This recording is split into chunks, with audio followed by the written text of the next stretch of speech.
নমস্কার বন্ধুরা, recruitment update YouTube চ্যানেলে সকলকে স্বাগত জানিয়ে আজকে 30/3/2024 2024 সালে যে ভোট রয়েছে লোকসভা ভোট, সেই ভোটে ভোটকর্মীদের ভাতা বৃদ্ধির দাবি জানানো হয়েছে। আসুন এই সংক্রান্ত আপডেট দেখে নিই বিস্তারিত কী রয়েছে। ভাতা বৃদ্ধি চান ভোটকর্মীরা।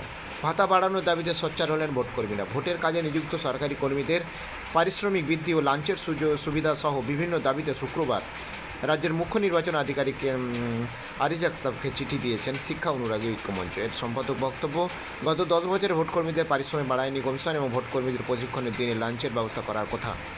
তার জন্য আলাদা অর্থ বরাদ্দ হলেও ভোটকর্মীদের লাঞ্চ দেওয়া হচ্ছে না। ভোটের ডিউটির নামে বিশেষভাবে সক্ষমদের বিভিন্নভাবে নির্যাতন করা হচ্ছে। যারা ভোটের প্রশিক্ষণ নিচ্ছেন তাদের উপস্থিতিরও কোনো প্রমাণ থাকছে না, ফলে ভোটের প্রশিক্ষণ নেওয়ার পরে অনেকে শোকজ করা হচ্ছে। তো এই সমস্ত দাবিতে এবং এই সমস্যা যাতে দূর হয় এবং তার সঙ্গে সঙ্গে মেন যেটা বক্তব্য সেটা হচ্ছে ভোটকর্মীদের ভাতা বৃদ্ধি করা হয়, তার জন্যই দাবি জানানো হয়েছে নির্বাচন আধিকারিকের কাছে। তো দেখা যাক কী আপডেট আছে। আরও আপডেটগুলো অবশ্যই শেয়ার করবো, সঙ্গে থাকবেন এবং চ্যানেলটা সাবস্ক্রাইব করে নেবেন। ধন্যবাদ।